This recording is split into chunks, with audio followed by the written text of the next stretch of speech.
Happy to have Peter Rex here to talk to you.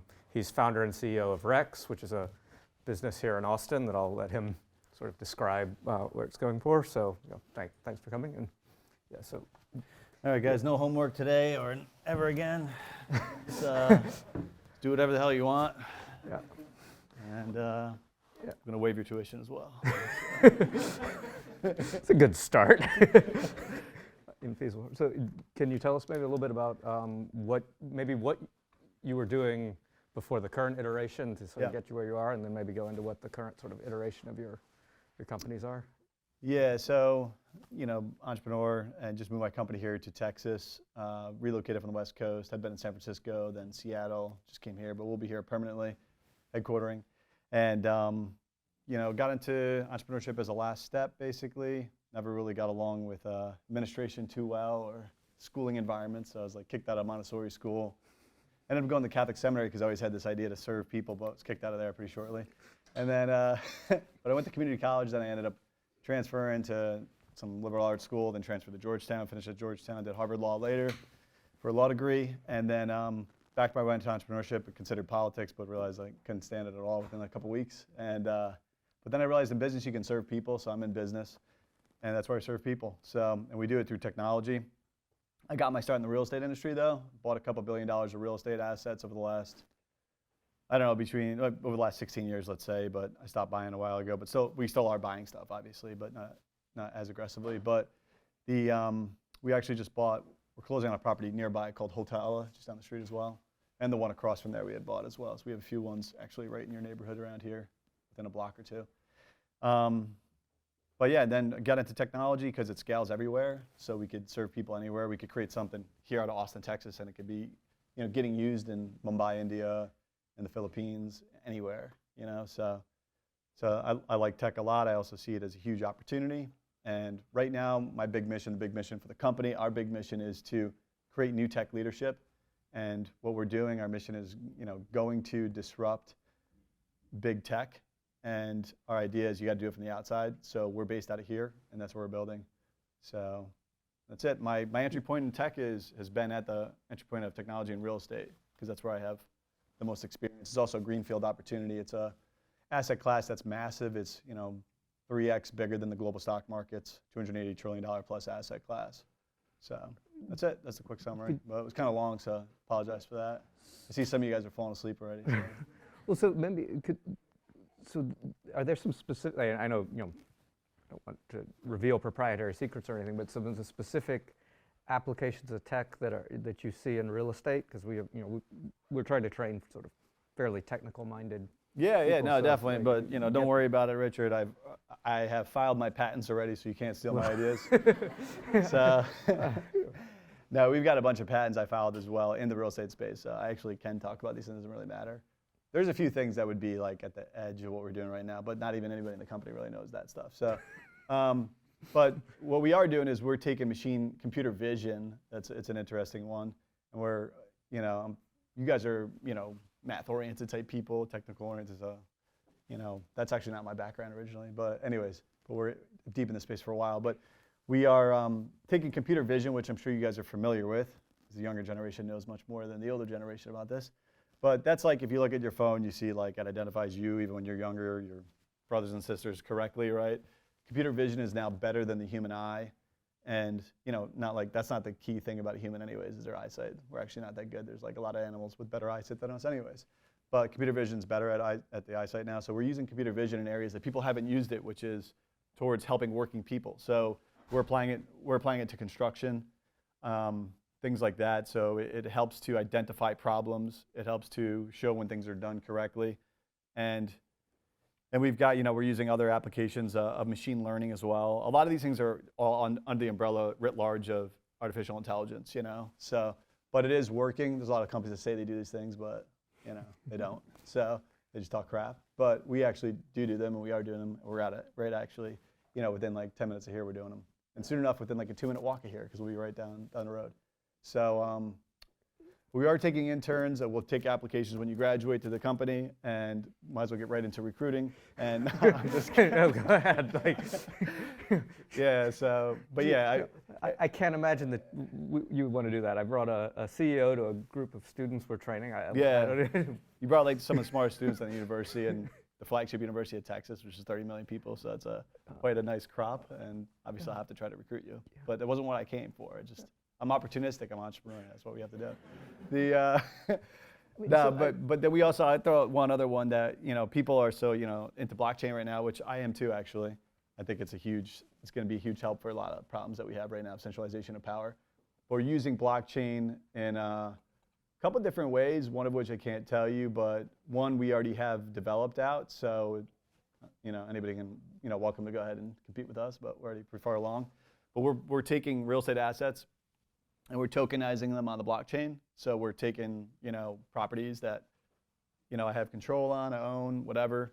We throw them on the blockchain and we tokenize them, and then we're going to be offering those as well. So now the reason why this is really important, I'll reverse back. You guys all know blockchain, right? Bitcoin and everything else, right?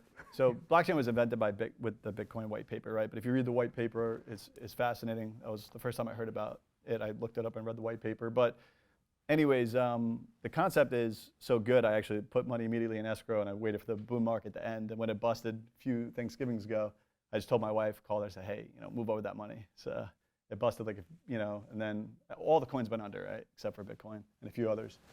But so that's up like 30 or 40 or probably more X now at this point, right? So I'm a big believer in it to the point that I bought when everyone else was running out the door, right? But I'm Bitcoin a million. But let me get into the focus on blockchain. And within a few weeks of reading that white paper, I had the idea of putting real estate on the blockchain. This was many years ago.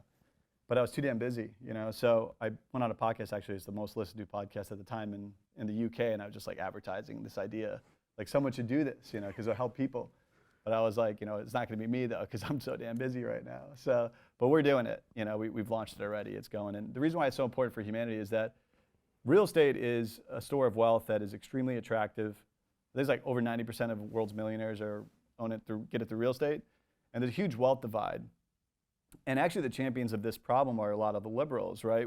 But that's why we gotta keep open-minded, which is what this, Richard's very good at, making sure you guys keep your minds open, so you listen to all sides, right? Now, the ones being stamped out nowadays are the conservatives and the Christians, people like that. But the liberals also say good things too. Everyone should be listening to each other and learning, and you know what I mean? Really, it's better not to take in my opinion, not to take any side, right? Just listen, form the truth, right? But this wealth divide's an issue. It's an issue for humanity, and trying to figure out how to bridge that. I think blockchain is going to be a big help. And on the real estate space, where 90+% of the millionaires are made, what we can do is we can take Hotel Ella, and we're actually doing this. We're going to throw it on the blockchain on our product called OwnProp. And on OwnProp, you can then take ownership in property, but at a smaller amount. You can take it like $1,000, whatever it might be. Now, this is not opened up to retail investors yet because of, the SEC, which, I'm sure you guys all love the government. But anyways, but they're allegedly trying to help the little guy, but there's all these barriers, so you can't actually offer it to them. But my theory, and actually I know this to be true, a lot of people on the street that are out there working, doing stuff, working construction, whatever they're doing, could be driving Ubers, they know these cities so well. They know where the jewels are, where the prime jewel assets are, and they can't get a piece of it because it's too expensive. All these assets are owned only by rich people. So, and that's fine. I don't have a problem. I'm not like anti-rich, Obviously, I'm wealthy myself, but I didn't start that way. But still, I'm not anti-rich. But I'm pro-middle class, pro-poor. Try to open it up. So, but that's what it's going to do. It's going to allow them to get in. And the key reason is the blockchain technology lowers the cost of the transaction massively. It's not even close. It's just insane how much it lowers the cost of the transaction. And so you can then say buy a $10,000 piece of say Hotel Ella, whereas you wouldn't be able to do it right now without the blockchain because you'd spend $1,000 on your attorney fees alone. And that's already 10% of your transaction cost. So it doesn't make any sense. Never mind your filing fees with the county and all this other stuff. Something like 60 people get paid, I think, for every closing. I've heard some stat on that.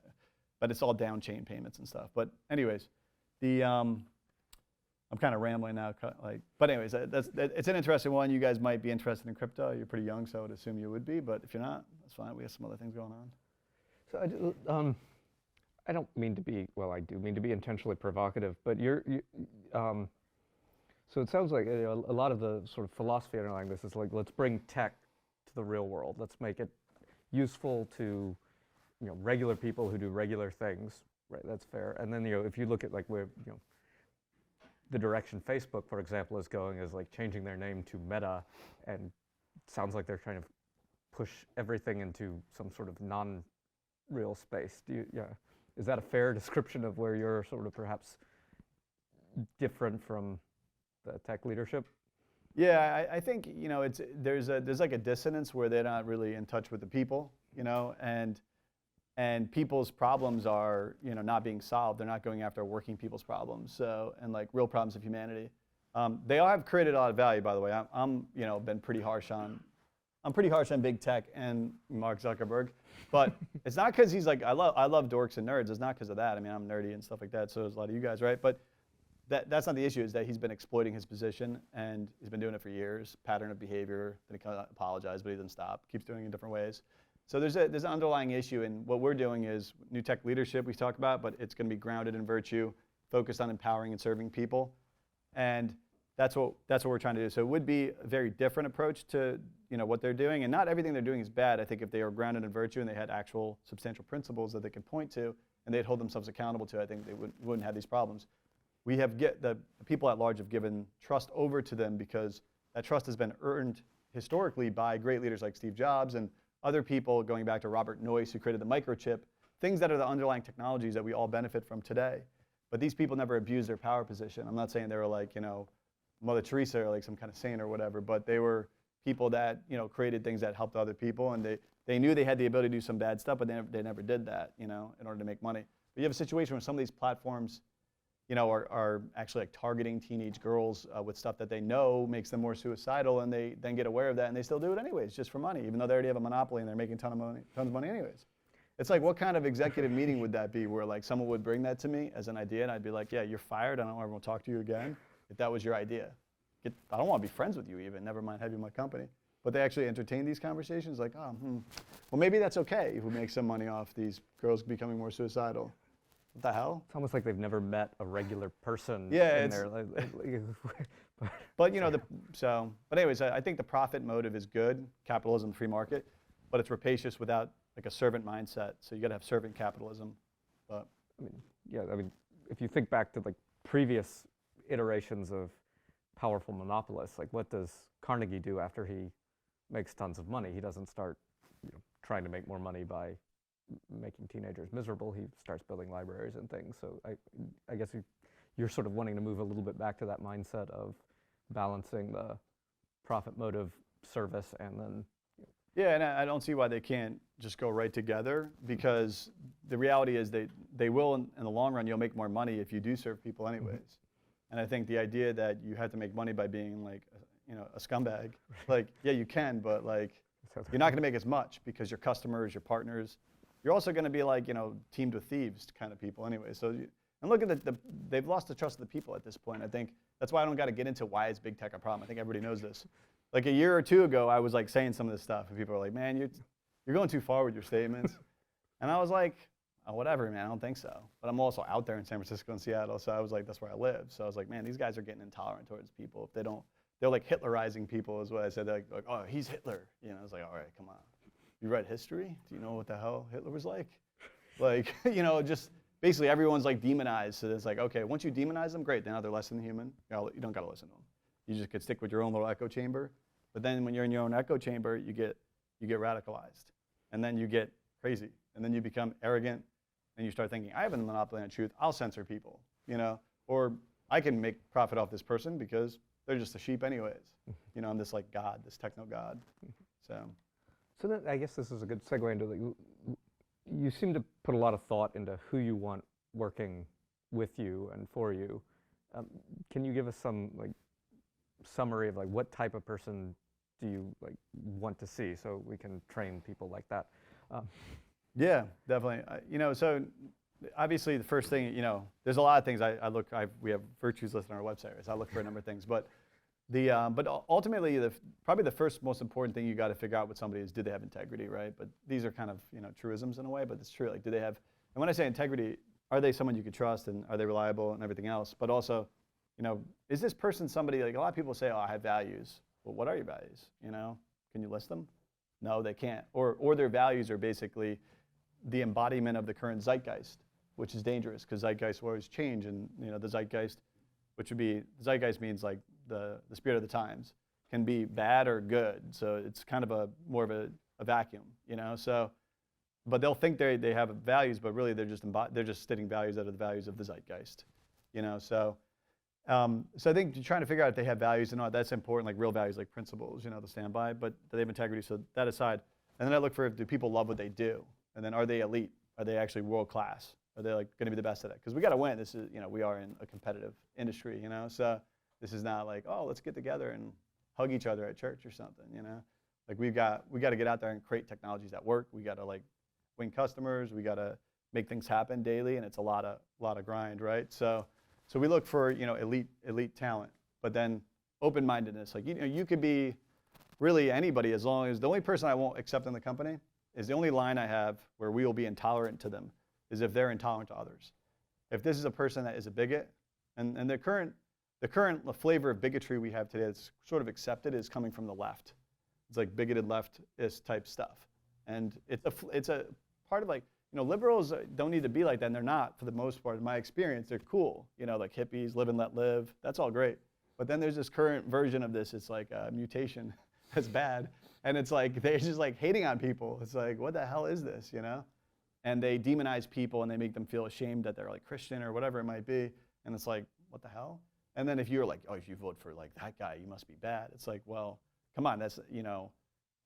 Maybe you think that you don't like that person, but one of the things about sports and business is you should be able to work with people that you disagree with, and that's a good thing for the world, because then you start to get to know the other person, and you realize this is a human being, right? They're good people.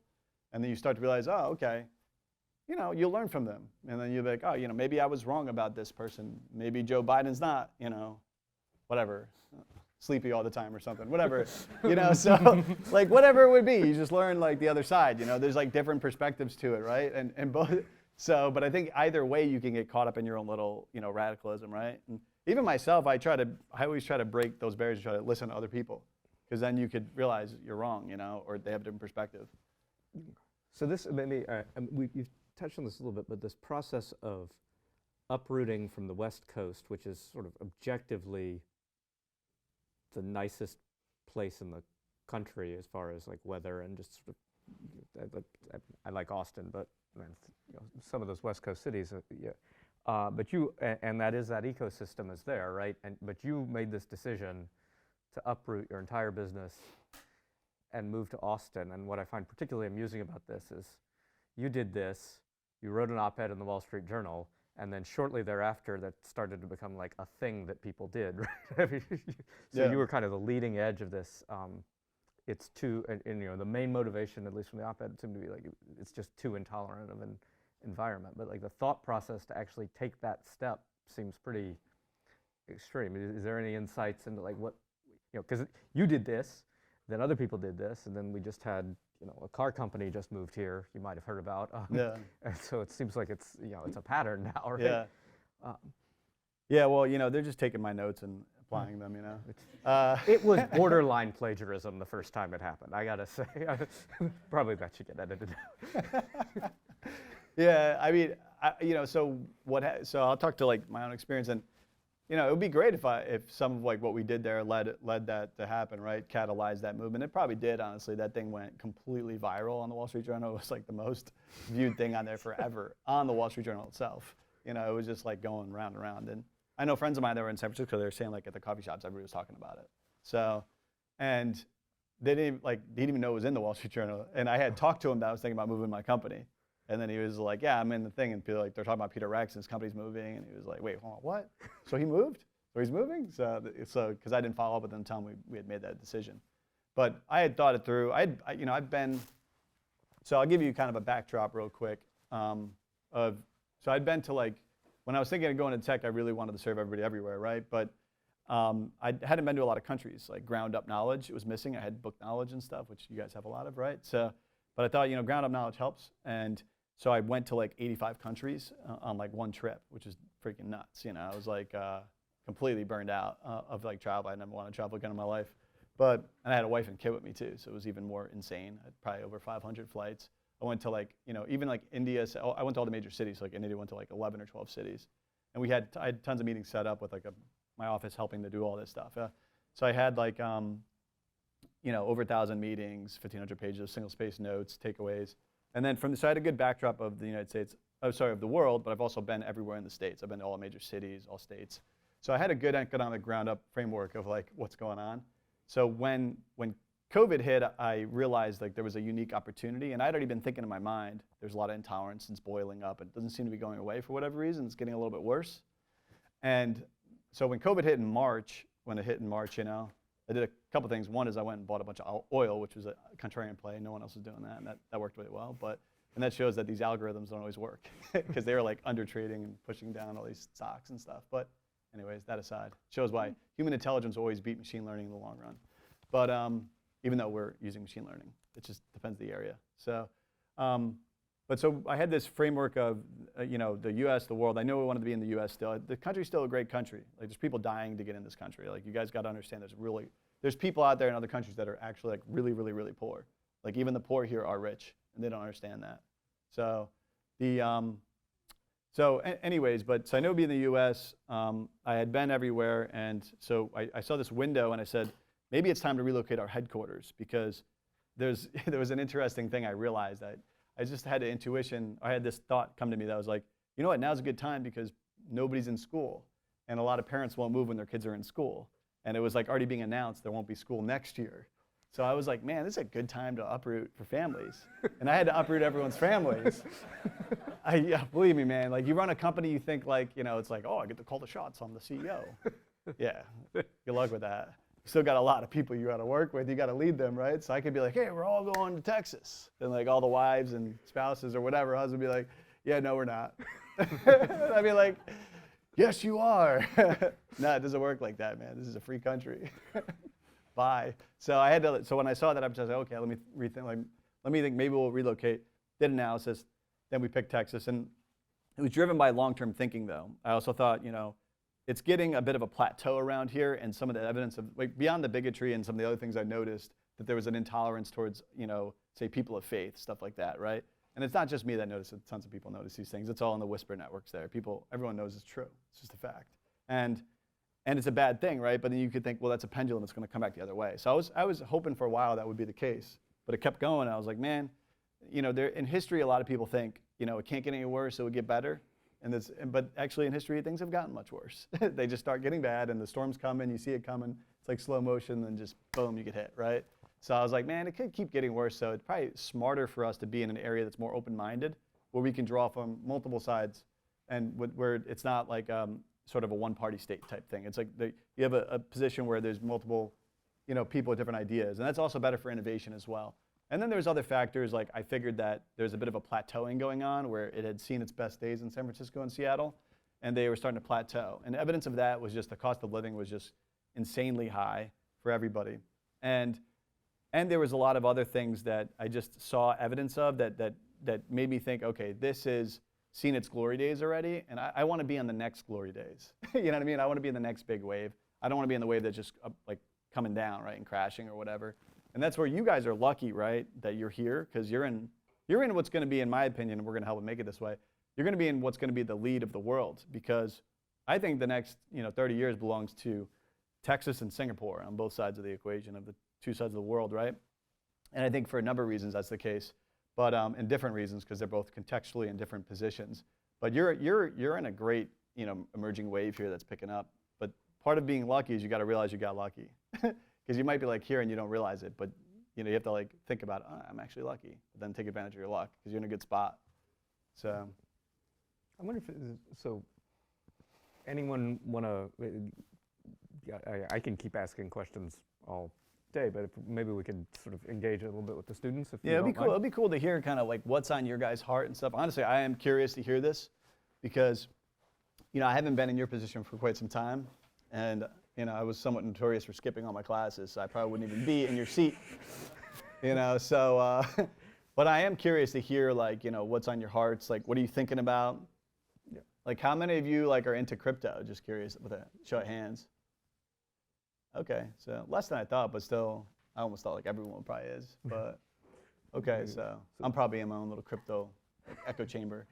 So, Yeah, but then, what about like machine learning and stuff like that, or some of you guys into that stuff, or why don't you ask whatever the heck you want to ask, actually? You want to? Two questions. So before you touched on philanthropy with Carnegie, I'm wondering what do you think of philanthropy of the arts? And then the second question was, you were talking about blockchain and real estate. It's a great idea. Have you thought about doing it with art, in the art market, particularly with older works of art where the price doesn't fluctuate as much?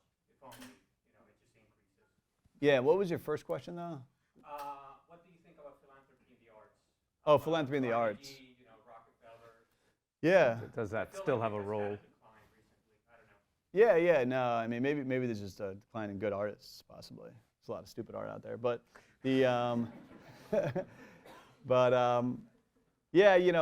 I mean, modern art's just like a tragedy, right? But, with the exception of like Gaudi in Spain, if you've ever been and seen his stuff, it's just insanely good art. It's like, well, I mean, when I went there, I was like thinking, it's modern art, it's probably gonna be bad, but I'd check it anyways, see what's up. And I was like, whoa, this is amazing. But anyways, so the arts, I don't have too many thoughts about that, but I would say, yeah, I don't know if it's a lack of patrons or a lack of actually like people that are hopeful about the future, that are trying to impact mankind, that are trying to take things to the next level, are out there as artists and taking themselves seriously and like doing serious work. Like Michelangelo was like famous for like, working all night and all day on his back, like, putting the Sistine Chapel together and stuff. If you see like if you see the David or something, it'll also blow your mind if you have any like, a sense of what's beautiful.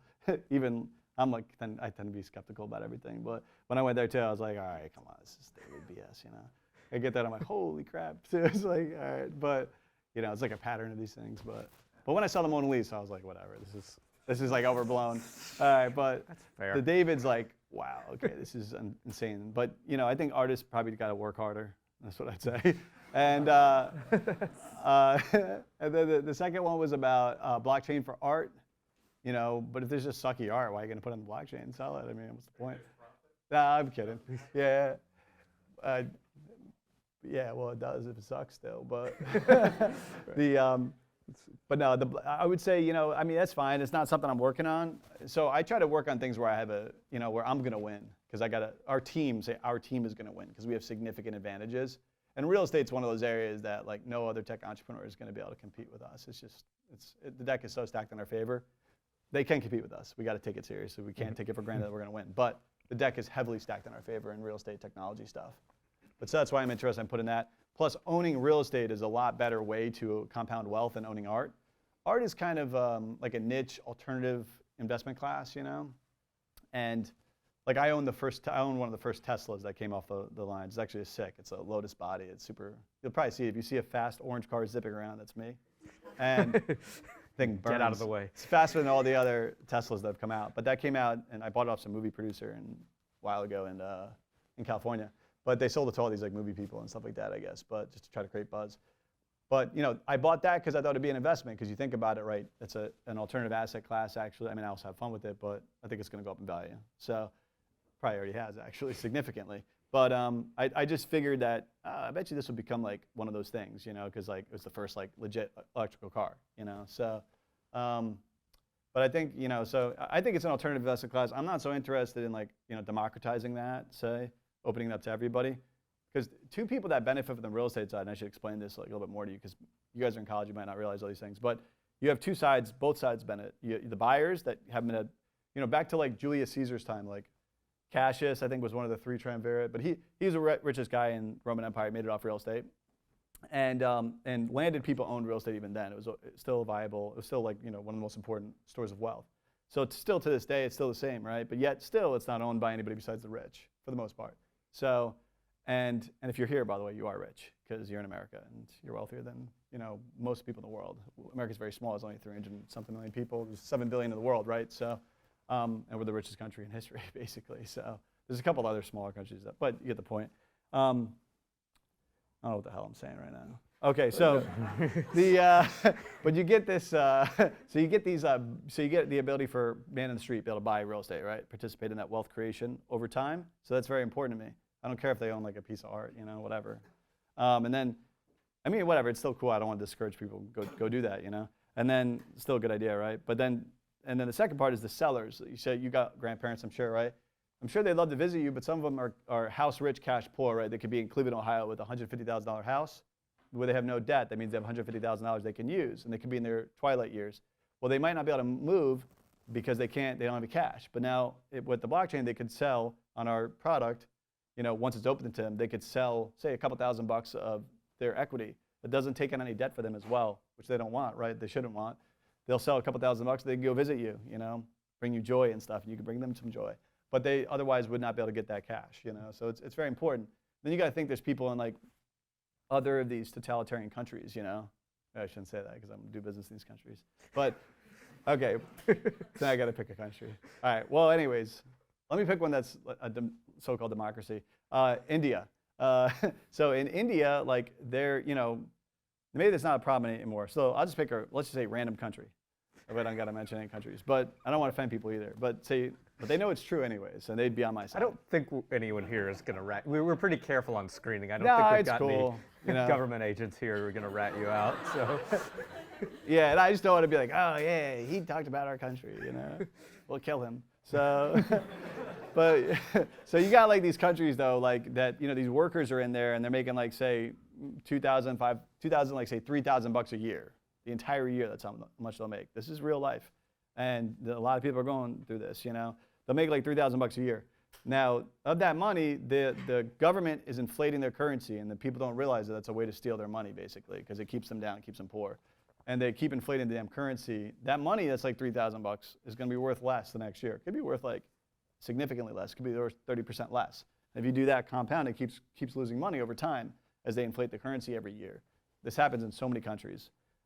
So that person could just take that money and throw it in a hotel, throw a couple bucks a week, maybe 10 bucks a week, whatever it is. And they start storing some wealth. Now, that's really important because like they might have a dream for their kid and they want their kid to go to high school for the first time or go to college. But they have not been able to do that. So they want to have a way to, gives opportunity to people. So that's why I'm excited about that product and why I'm not so excited about art. But anyways, sorry, man, that was way too long. And the art idea, go for it, man. I probably won't invest, but it's cool. Yeah. Go ahead. Yeah, I have a question. So as somebody whose main expertise is in the real estate markets, you have, and like you were previously talking about real estate markets in other countries, do you have any thoughts on the current volatility in the Chinese markets and how that has repercussions for maybe your firm and the American real estate agencies?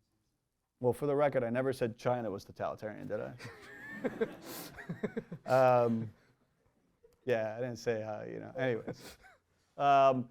I don't know about, China's, volatility or whatever, but but I'd say if you own property in China, I don't know if you actually own it.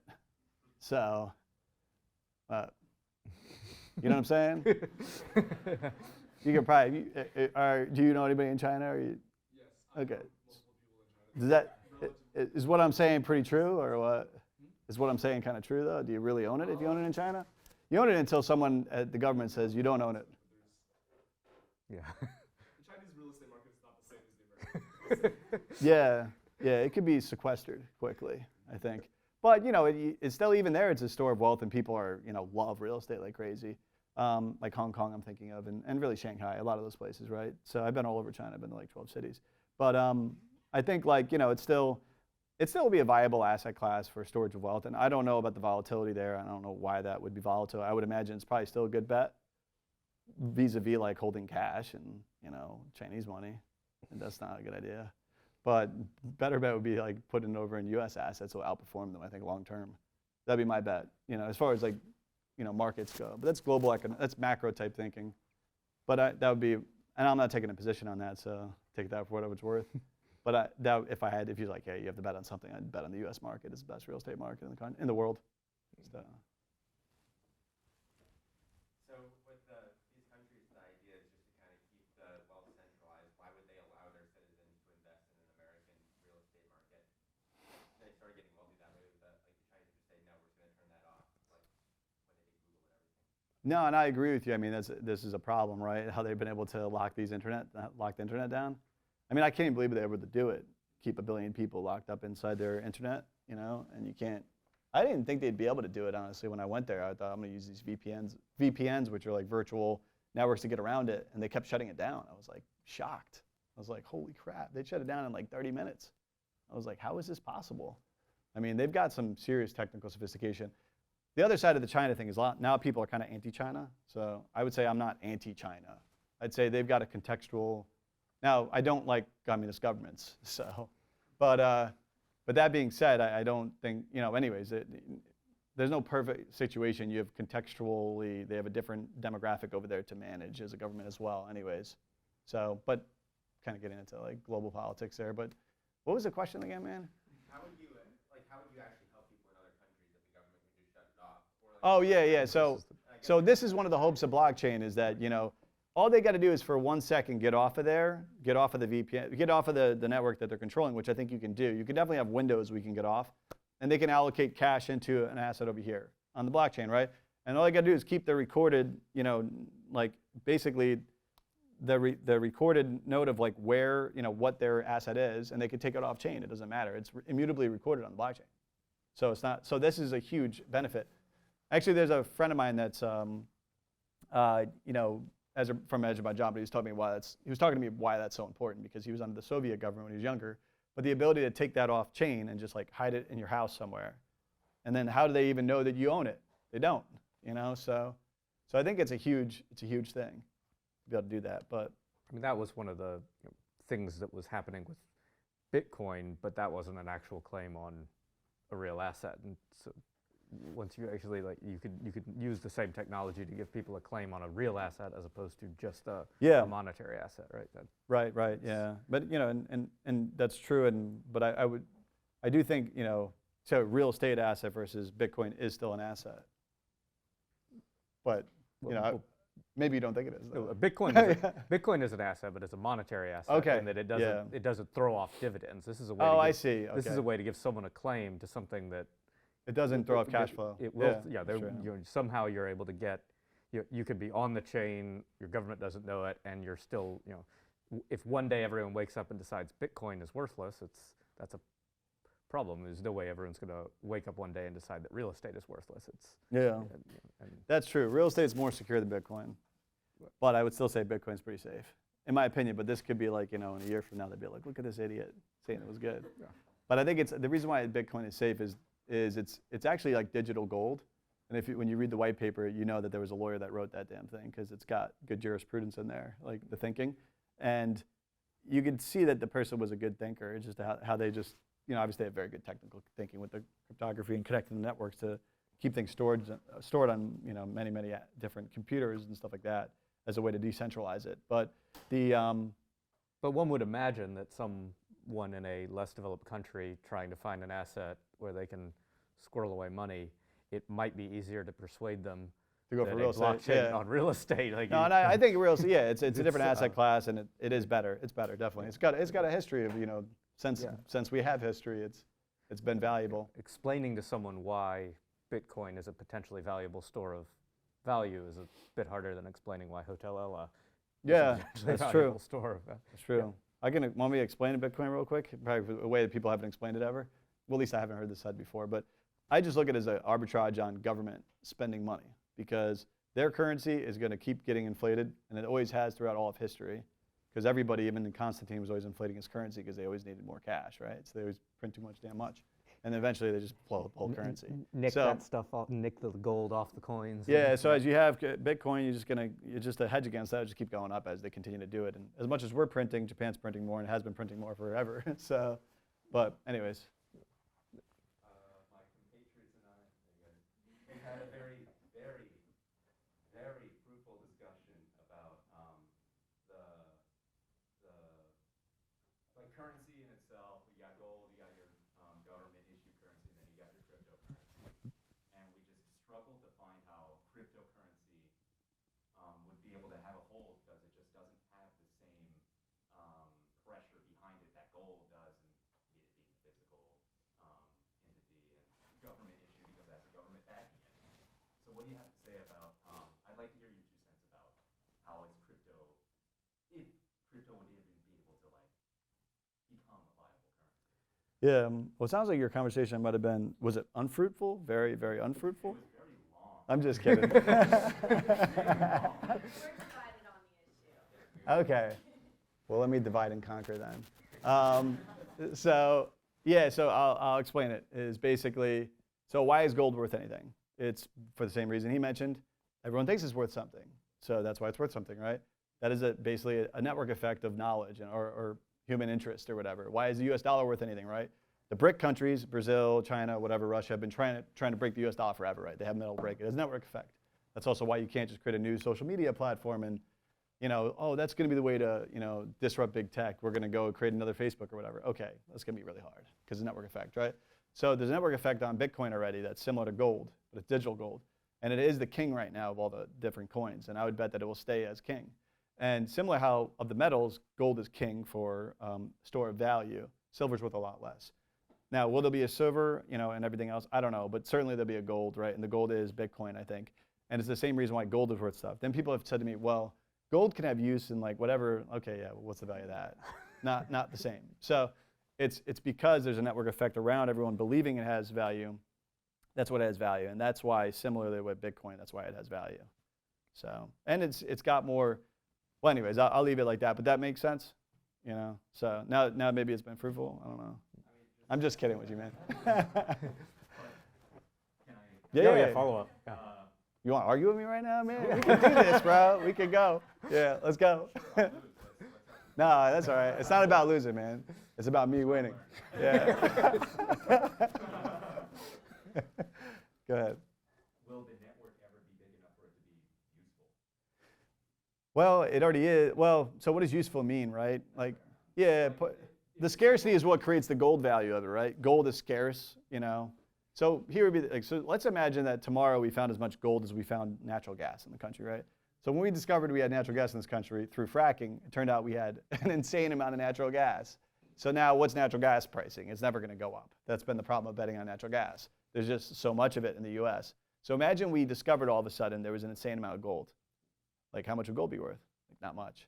Because now it's like not scarce, right? So the scarcity around Bitcoin is by nature what will keep its value. Now, is it going to be good for trading and everything else? I don't know about that. It wasn't designed that way. Those two things seem to be, to me, in complete conflict anyways. So, that's why you can't have gold-backed currency, or whatever the hell that was anyways. But, we used to be backed by gold, allegedly, in the country, right? Which, who knows? But that was just, I think that was just all like smoke and mirrors anyways, in my opinion, of just like, oh, it's backed by gold. It's like, oh, it's backed by gold. That's crazy. So the currency's good. Yeah. So. But so why is the U.S. dollar worth money, right? You talk about government-issued currency. It's because people believe the U.S. government to be solvent long-term. That's why it stays as powerful. And it's secondly, probably more powerfully, it's already being used as currency of exchange in other countries. Like if I give people dollar bills in China, they'll be like, okay, cool, like hide it. But nah, they won't hide it. But you can easily give it. It's no problem, right? What do they have there, RMB or something like that? I forget. But if they come here and they give me that, it's not going to work, Be like, what the hell is this? Monopoly money? So, so if you go to you can go to Mexico, same thing. They'll be like, just give me cash, give me dollars, give me $10 is fine. Because it's recognized as a currency of exchange everywhere.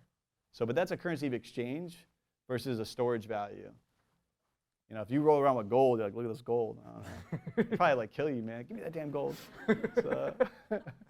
If you look at the history of what gets counted as a store of value, it's like way sillier stuff than cryptographically locked information, right? They got bad art giant, too. Yeah, bad art. So. the giant stone circles that people carried on sticks were the store of value on some of the Polynesian islands. So. Oh, really? Yeah. No, when I teach, I shouldn't. But no, years ago I taught. Which islands was this? Which Polynesian? I can't remember which one it is, but it's a fairly famous. You're making things up now. These professors make things up. You guys know. You guys have seen this. Yeah, the big discs of stone that they carried around, and they all agreed that these particular discs count as money. Like mythical discs. Yeah, and then they lost, somebody dropped one off a boat, and they're like, oh no, you still own that. It's still fine. You're still rich. Even though so. But yeah, when I taught Bitcoin years ago, when it was a big, is this worth anything? Is it a bubble? You can go through and the economics of Bitcoin is this is a bubble, and it's great because you can teach here's how people are thinking. This is why Bitcoin is definitely a bubble. But you know what else is a bubble? All forms of money, ever. It's mathematical. Is that there's Yeah. we coordinate on It's a something. deflating bubble. Yeah, and it's. But Bitcoin may not be a bubble. It might actually be. Well, I'm but Bitcoin a million. I'm Bitcoin a million. So it may But seem so like, you know, the way economists think about bubbles is like this sort of thing that can store value for a long time. So it's a sort of different language. It's like, yeah, you know, the fact that it doesn't throw off a real asset doesn't mean it's not a valuable source of money. So, Yeah. which is, I think, pretty much the point you're making. Is like, you know, once people decide this is what we're going to do, as long as we all keep doing it, Yeah. we're good. Yeah. And I had that idea on currency, like, you know, randomly. I was actually talking to at some dinner with the head of a guy named Peter Thiel, but his head of his macro trading or something, or CFO or something like that. I just brought that up because he has currency, and I was challenging his position on currency, which, you know, you just got to have big cojones, man. Challenge everybody, even though I don't know nearly as much as he does. But he had never heard that, and he was like really intrigued by it. He sent me an email afterwards. But I had that idea on some of these ideas on currency when I was just going to different countries. Like I went to Myanmar, you know, it used to be called Burma. But I go there and I was like, well, just give me a couple $100, you know, give them cash. And they give me like this much money. I was like, what the heck, dude? Where do I put this stuff? I was like, but then they're like, don't worry, no one's gonna want to steal it. They don't even they know it's not that much. I was like, what? And they're like, you should have used US dollars when I got to this place. I was like, dude, what? What am I doing with all this money? So that, you know, that money got inflated heavily, right? So they went like nuts and they just like opened up the fountain and people didn't respect it anymore. But, you know, anyways, it's all about, anyways, let's go next one. Did you? Yeah. Well, yeah. I guess you want to jump back. Or New guy back there. yeah. You haven't said What's up, anything man? yet. So. As a real estate guy, what do you think about Henry George and land value taxation? What's that? If you haven't heard of it, No, but what is it? What's the concept? Henry George was this kind of economist kind of in the early 1900s. He was very against land speculation, and what he saw as misuse of land by, you know, people, you see it all the time in Austin, someone will own a plot of land and it would be a parking lot in downtown Austin or like a single family dwelling in downtown Austin. And land value taxation was this policy, this tax that he proposed that would essentially tax based on the land value. It's done in Singapore, I think also maybe in Taiwan. I was just wondering if you had any thoughts on it. But Yeah, no. So, but did you say he was a communist? no, Economist. Oh. I was like, already didn't like him, so I was like, who is this guy? Don't like him, but tell me what he said again. No, I'm kidding. But yeah, so an economist, which kind of made me think maybe I don't like him either. I'm just kidding. That's fair. Totally fair. Yeah. Nah, so I don't know exactly what that policy is. The policy is you tax based on the fair market value of the property. no. So that'd be like property tax. The land value tax is the unimproved value of the land. Oh, okay, so you. Empty plot, and then next door you have a plot of the same size with a skyscraper on it would be taxed the same. Yeah. He wrote this in his book, Poverty, Plot Progress, and he was against landlords because in his view they could inflate the prices to gain a profit. So he would put all those out of jobs, and then they would be the ones that could determine the price as like government functionary. Government would set the price. Yeah, well, essentially it's like the reason why we don't get air taxed is because it's natural, nobody created it. So that would be the same for the land. And in order to, like, if you put fences and declare that your land, you had to pay that back, pay back by the tax that would provide security, and then also just like you're taking that land. Yeah. So, does anybody know what the hell you guys are talking about? No, but like basically it's a tax based on how do they get to the valuation. That would probably be the area I disagree or would agree, right? I do agree with taxes actually, even on properties, but that's a different thing. That's a policy thing, and it's contextual to the area. But I think generally I like how Lee Kuan Yew did things in Singapore. I think it was pretty smart. So, but I don't know what he did in this instance. I'm not saying he was smart in every instance. This one sounds a little bit too much like government getting involved, which naturally don't like that much. But you know, because then it's too arbitrary. It depends who's in charge, right? They could be like. So I don't know how they get to the. But there's this claim, you know, I think it's the underlying claim here is something like, you know, it's not fair for people to own land if they're not actively using it. Whereas a real estate investor, you're going to understand, like, you know, land is an asset. It's a store of value for various people. Okay. And it's, you know, the you're probably not sympathetic to the idea that, if you're not currently building this thing on the land, it should revert back to the government, right? Like, real No, estate as an investment class is. Yeah, I wouldn't be sympathetic to that. First of all, I don't like anything that goes back to the government or empowers the government too much. I'm American, and I don't know if you know about the history of America, how that all turned out, but and why your ancestors came here. But it was mostly due to other governments taking advantage of people. But I think it's good to just put checks on the government limitations, because there's a natural tyrannical force there where they can get out of control. Now, government is good. I'm not an extreme libertarian. But I would say I am a fan of property tax. There's like a push of get rid of property taxes. I'm okay with property tax. Like, whatever. Like, they got to get revenue somehow, right? For the government. Like, I know that's against my interest, but I'm not. You know what I mean? I'm not trying to like propose policy that like makes me richer. I mean, I'd rather just propose what's best for people. Like, that's what the government should do, right? So, but the definition of market value is the best use of that land. So if the best use of that land is build a skyscraper, you shouldn't be taxed at the value of the skyscraper, but you should be taxed at like the value of that land with the idea of putting a skyscraper on that land. Mm-hmm. You know what I'm saying? So when you have the idea of a skyscraper on that land, then you have the market value of the land, really minus the costs. You'd say skyscraper costs minus building costs. Boom, that's your market value of the land, right? If you wanted to figure out market value. So do we have time for a couple more questions, or you? Yeah, of course. Okay. Yeah. Well, once I get going, bro, I'm like chilling. Let's just start saying really inappropriate things together. And I'm all like, what I like about what you guys are doing, by the way, and why I told Richard, I'm gonna support you guys, because we need free thinkers. Like, even if you're like a crazy person, like those are the ones that come up with the ideas, like about moving humanity forward. And if we don't hear from these people, like we're not gonna progress. You know what I'm saying? We're not gonna have real progress. So I like that this is being encouraged. And a lot of times in economics, it's like, people don't come out and they're not able to think. They're just like, I don't know. Nassim Taleb talks about that. I've heard of Taleb, but he hates economics people. But I would disagree with him. He's kind of like an intriguist. He's like intriguing all the time. So whatever. He makes some good points though. He's from Lebanon, which is near Syria. My friend over here, a doctor.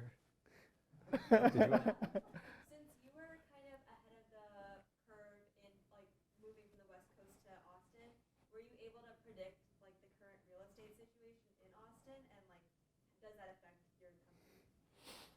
Yeah, so yeah, I did. I would say I did predict that. So evidence of that would be people always say I predicted something. I'm like, what'd you do about it? So, well, the reason why I'd say I did predict it was because I never do this, but I did do it once here. I told the spouses of everybody to go buy a house when they get here, because I said we can't be the only ones that think this is a good idea. Because a lot of times when I know I have a good idea, that I'm like vetted it out real well. I'm like, all right, this is right. Even if it's contrarian, I'm the only person doing it. I know it's right. So, I'll just like stick to it and I'll do it. But then I realize like, before you know it, people will realize this, especially in a market economy where people are trying to make money, right? So fortunately, I did do that. I mean, Christian over there runs our media. He bought a house. He bought a house before everybody got here, before everybody moved in. He's probably up by like 50%. That'd be like 10 years worth of appreciation. So, and that happened to a lot of the people that came over, which I was real happy about. We had one girl who's been with me for like over 10 years. She's awesome. And was in the Navy before, so she could even get a special loan, which for being a veteran, it's 100% financing. So she just like, probably your house is worth double at this point. So. Compute that rate of return. Yeah. Yeah, it doesn't fit into an IRR model. So, shouldn't believe it anyways, by the way. So. Yeah. What was your second part of your question? Oh. Well, the second part I was going to say to your answer would be that I'm actually concerned about property prices here, because like we need people that are working class to be able to afford housing. And the solution to that is not these stupid ideas like build affordable housing. The solution is more complex.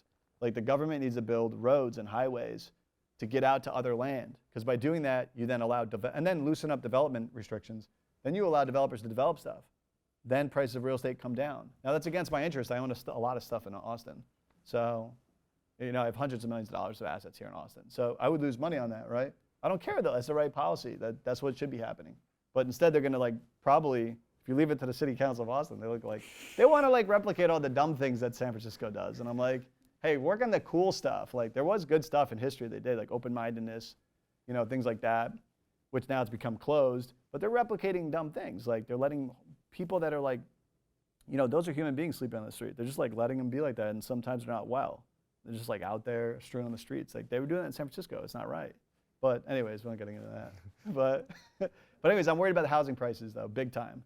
I'm concerned about that, and that's an area that the government's got to step into to open that basically build highways and then let developers will build stuff there because the entrepreneurial instinct of the market. The market's good.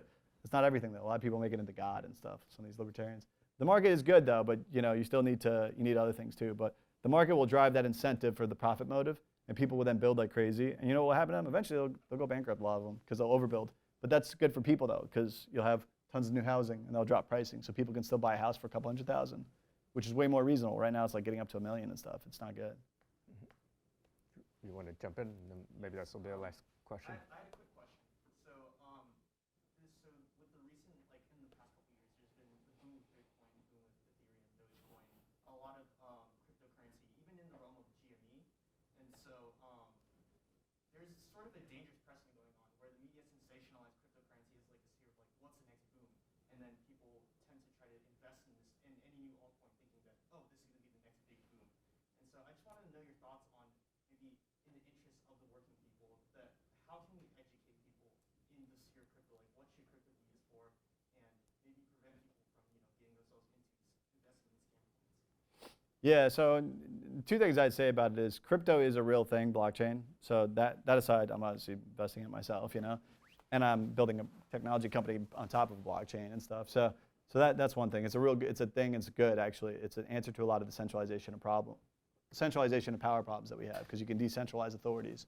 We have a very cool data product we're working on. That one's a secret, though I can't bring it up right now until we get further along. But it's a very cool way to handle some of the problems around privacy issues around data. But decentralizing governance essentially is a very, very powerful concept. But anyways, the scam coins or whatever you want to call them, I would just say look at history, right? You had the tulip thing in like whatever, Netherlands or Holland at some point, whatever, right? It was like, it's the same place, Netherlands and Holland. But anyways, but I think that's where it happened, right? Amsterdam or something? Yeah. But anyway, somewhere over there. But it's like all these PhDs, man, they're going to correct me about everything. But I told them, I had lunch with all the doctors, I said, listen, you have to call me Dr. Rex today because I have a Juris Doctorate. So this is JD, Juris Doctorate. So. But they didn't call me doctor, so I was kind of pissed. But but the tulip thing was like people were trading on tulips and stuff, and it became like a boom, right? But there was nothing behind this. It was tulips, So some of these coins are like, I don't even know enough about it, honestly, so I feel like I shouldn't critique it, but I will anyways. They do seem like crap, But, a lot of people are going to make money, and they're going to get these. It's what happens to everybody. They'll make money. They get these bumps, and their friends will make money. They get FOMO, and then they'll trade out of a coin. They're going to buy other coins and trade out of a coin, and they don't realize they're getting capital gains taxed short-termed, and then the IRS ain't going to be like, oh, that's so bad that the whole market crashed. You don't got to owe me taxes. They're going to be like, yeah, you owe me taxes. So I don't know. Like there could be some tax penalties down the road. These guys don't safe harbor some money just in case they got to pay the IRS. But I think it's probably like they're going to, there'll probably be some sort of a bust at some point. But there's been boom bust cycles, but it's a real thing though with crypto. Like I think blockchain is a real thing, but even so, new technologies, you have boom bust cycles like that as it keeps going up, but it goes up. You know what I'm saying? It just goes up like this. So. Right. Well, I'll thank Dr. Rex for his. Hey, thank you. I appreciate that. Dr. Richard. Now, guys, thanks a lot, and we'll be taking applications when you get out of when you graduate. Nah, but we do interns and stuff like that. So if you guys are interested, that'd be cool. But mainly, I would just say is develop your minds and like get good at thinking different positions. And you have a great leader here, and also the doctors I talked to, the professors, they're also very impressive. I was really impressed. So you guys are in lucky position. So congrats on that. And thank you for having me in and talk with you guys. So.